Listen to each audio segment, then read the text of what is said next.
I gave you a wonderful article by Gail Fitzpatrick Hopler, who does a marvelous job of talking about. Gail Fitzpatrick Hopler was the former president of Contemplative Outreach. She's retiring at the end of December, and after 33 years of service, she was Father Thomas's right-hand person. But she wrote this wonderful article, which I invite you to read at your leisure. But she asked 4 questions on the back of that, which I think are important. Can we simply say yes to be a human being? This means consenting and embracing the human condition in all its inherent goodness and weakness. So I asked you, can you simply say yes to being a human being? Well, wait, we got to respond here, okay? Can we truly say yes to being a human being? Yes. I don't hear too much enthusiasm. All right. Can we simply say yes to creatively engaging and living our lives? This means gracefully moving in our lives with a spirit of evolution and exploration, knowing we are not perfect and we will make mistakes. Did I hear a yes? Yes. Can you say yes to the diminishment of yourself? No. This is the problem. This is the problem. This means to let go and surrender into the truth of who we are in the sight of God. The consent can be engaged as we age. You know, nature right away is telling us, you're not getting any better, you're getting richer in our relationship and the understanding and the wisdom of life. John of the Cross, in a very beautiful way, keeps on saying, I don't have the text in front of me, if you want to know all, know less. If you want to have all, have less. What that means, make space for the divine to work in your life. It's not all about you, it's not all about me. You really don't diminish. What diminishes is your desire to control everything. And my desire to control everything. What is enriched is the fact that God begins to take a greater role in our lives. I like to use the example, we're called to have a conversion from American cheese to Swiss cheese. There needs to be some holes in us. We're too tightly packed and we don't leave any space for the Spirit to work in our lives. And one of the beauties of the journey, I think, is the fact that as you get older, and older could be 40, 50, 60, depending where you are on the spiritual journey, the fact is, relax and let it happen. Do what you can, but don't try to control the outcome. You can't control the outcome. All you can do is present the situation, and then it has a life of its own. And then you deal with where that is. You make important decisions. You don't become a doormat, but you leave some space, for goodness sakes. I remember when I was, and again, this is all the mind of Christ. He left space in his life. You know, when I was a baby priest, we used to go out every, at least three nights a week and had dinner at the parishioners' homes. They would invite us. It was a chance to meet the people, bless the house, sometimes celebrate liturgy there when they wanted it. This is back in the 1960s, because I'm a priest now, 56 years. And so I remember going to this house, and the meals were always very wonderful and fine. But I went to this one house, you know, where it was obvious that the word had gone out, Father's coming to dinner. Everything's going to have to be perfect. I want everybody to behave properly. The table was set out beautifully. I saw more silverware than I've ever saw in my life, for goodness sake. The meal was wonderful, but it was dead. Everybody was on their good behavior. I'm Italian. A meal is a celebration. The food is accidental. So I couldn't resist myself. See, I was a young priest then, and I wasn't into centering prayer. All right. When the little one at the end of the table asked for a roll,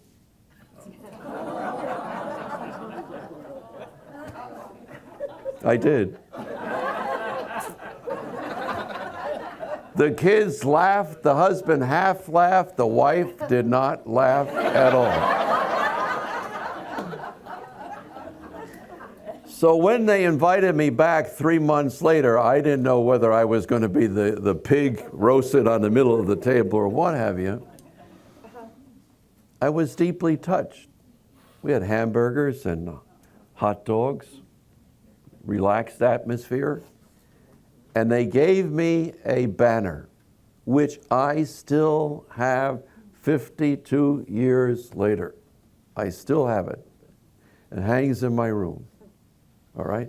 In the middle of the banner is a roll with streaks, you know. And then it said something that I cherish. I cherish. You remind us of bread. You are life-giving. So from that wild moment of throwing a roll, it confirms something in my life. We're supposed to be life-giving. When people come in contact with us, we bring them life because of what they sense in us. Does that make sense to you? And that's the diminishment. You let go of the roll, of the proper way you're supposed to act. Notice the little nuance there. Wasn't that clever? All right. And you live who you are, a child of God, pulsating with the love of God. So can we say a yes to that? Yes. And the last question is, can we say yes to being transformed? This means allowing God to live our lives for us as us. Can we say yes to that? Yes. It's exciting when you consent. It's like an intimate relationship that's full of surprises. And we can lose sight of that sometimes. And I'm not living in la-la land. I know life is not easy and so on. But we're striving, we're running for that goal, if you would, of coming fully alive.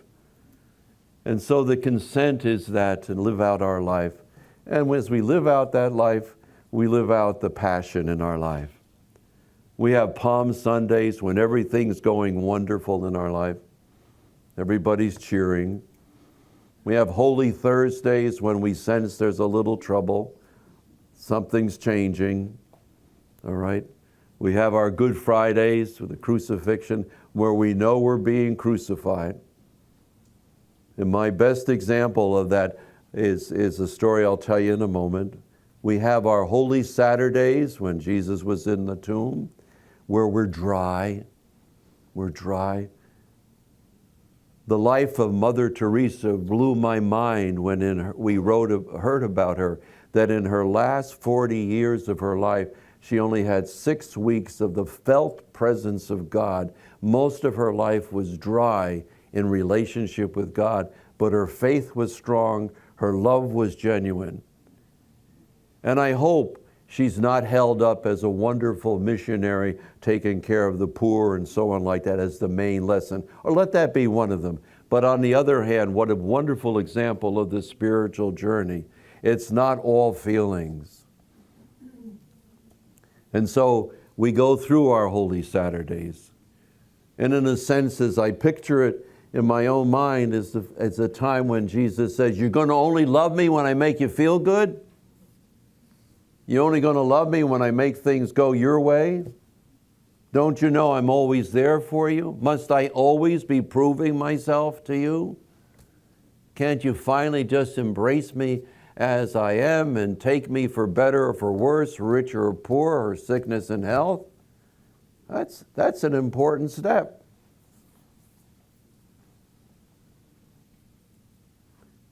And we have our Easters when all of a sudden we've gone through situations, and it comes together because we're open. We're allowing it to come together many times and not insisting on our pound of flesh in a situation. And then we have our ascensions, if you would, where somehow you just kind of rise out of yourself, you know, and you sense there's something more to you than just what's happening.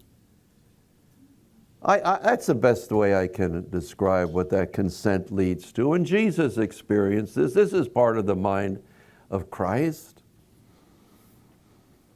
When that connectedness is there, but you have to be aware. You have to wake up to what's going on.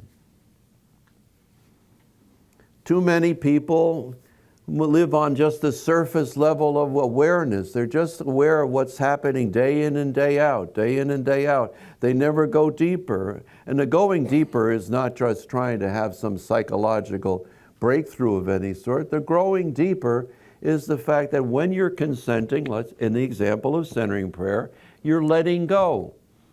You're letting go of your own agenda during that period of time so that you can be open to hear something more, that you be open to be more in touch with the emotions that are going on in your life, that you might be more open to be in touch with the spiritual side of your life, of all the ways God has, in a certain sense, kissed you during a day because of how something happened. You know, and that doesn't always have to be good stuff. Sometimes it can be embarrassing stuff. Let's be honest, some of our best lessons are learned when we're embarrassed, when we got our foot in our mouth, when we're flying high. That's terrific, you know. Thank you, God. You know, here I am, you know, doing well, you know. But that's not the test. It's to take the blow, if you would, you know. I've been kidding with my priest friends, saying to them, at my Mass, I won Frank Sinatra's song, I did it his way. Did you hear what I said? Did you hear what I said? Not your way or my way. I did it his way. I think you listen to that song, you know, and put his way there or God's way there. You hear what I'm saying? Boy, does that power. There's that one particular phrase, there were times when you knew I bit off more than I could chew, but through it all, I did it his way. My God, isn't that a wonder? I get excited about it, excuse me. Let me take a drink of water on that one.